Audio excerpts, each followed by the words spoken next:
Hi, everybody. This is Dr. Michele Turner, and we are reading through the book of Genesis. Today, we'll be reading chapters 17 and 18 from the New International Version. So, let's get started. When Abram was 99 years old, the Lord appeared to him and said, I am God Almighty. Walk before me faithfully and be blameless. Then I will make my covenant between me and you and will greatly increase your numbers.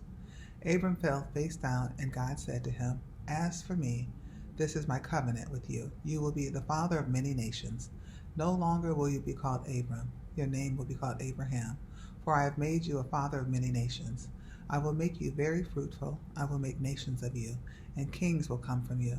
I will establish my covenant as an everlasting covenant between me and you and your descendants after you for the generations to come, to be your God and the God of your descendants after you. The whole land of Canaan, where you now reside as a foreigner, I will give as an everlasting possession to you and your descendants after you, and I will be their God. Then God said to Abraham, As for you, you must keep my covenant, you and your descendants after you for the generations to come.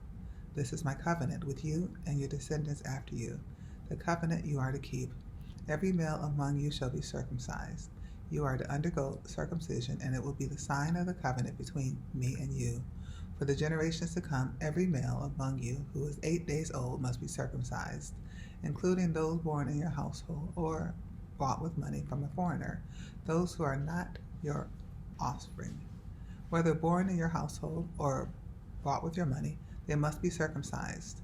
My covenant in your flesh is to be an everlasting covenant, and any uncircumcised male who has not been circumcised in the flesh will be cut off from his people. He has broken my covenant. God also said to Abraham, As for Sarai, your wife, you are no longer to call her Sarai. Her name will be Sarah. I will bless her and will surely give you a son by her. I will bless her so that she will be the mother of nations. King of peoples will come from her. Abram fell face down. He laughed and said to himself, Will a son be born to a man 100 years old? Will Sarah bear a child at the age of 90? And Abram said to God, If only Ishmael might live under your blessing. Then God said, Yes, but your wife Sarah will bear you a son, and you will call him Isaac. I will establish my covenant with him as an everlasting covenant for his descendants after him. And as for Ishmael, I have heard you. I will surely bless him. I will make him fruitful and will greatly increase his numbers. He will be the father of 12 rulers, and I will make him into a great nation. But my covenant I will establish with Isaac, whom Sarah will bear to you by this time next year. When he had finished speaking with Abram, God went up from him. On that very day, Abram took his son Ishmael, and all those born in his household, or bought with his money, every male in his household, and circumcised them as God told him. Abram was 99 years old when he was circumcised, and his son Ishmael was 13. Abraham and his son Ishmael were both circumcised on that very day. And every male in Abraham's household, including those born in his household or bought from a foreigner, was circumcised with him. Chapter 18. The Lord appeared to Abraham near the great trees of Mamre, while he was sitting at the entrance to his tent in the heat of the day. Abraham looked up and saw 3 men standing nearby. When he saw them, he hurried from the entrance of his tent to meet them and bowed low to the ground. He said, If I have found favor in your eyes, my Lord, do not pass your servant by.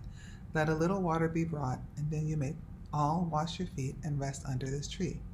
Let me get you something to eat, so you can be refreshed, and then go on your way, now that you have come to your servant.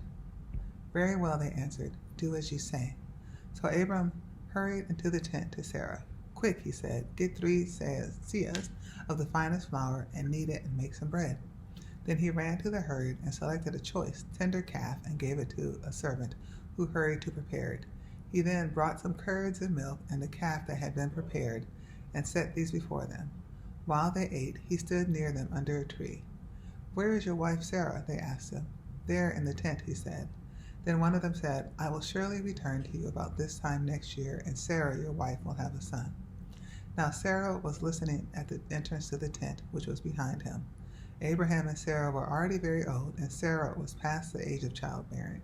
So Sarah laughed to herself as she thought, Am I worn out, and my Lord is old? Will I now have this pleasure? Then the Lord said to Abraham, Why did Sarah laugh and say, Will I really have a child, now that I am old? Is anything too hard for the Lord? I will return to you at the appointed time next year, and Sarah will have a son. Sarah was afraid, so she lied and said, I did not laugh. But he said, yes, you did laugh. When the men got up to leave, they looked down toward Sodom, and Abraham walked along with them to see them on their way. Then the Lord said, shall I hide from Abraham what I am about to do? Abraham will surely become a great and powerful nation, and all nations on earth will be blessed through him. For I have chosen him so that he will direct his children and his household after him to keep the way of the Lord by doing what is right and just, so that the Lord will bring about for Abraham what he has promised him.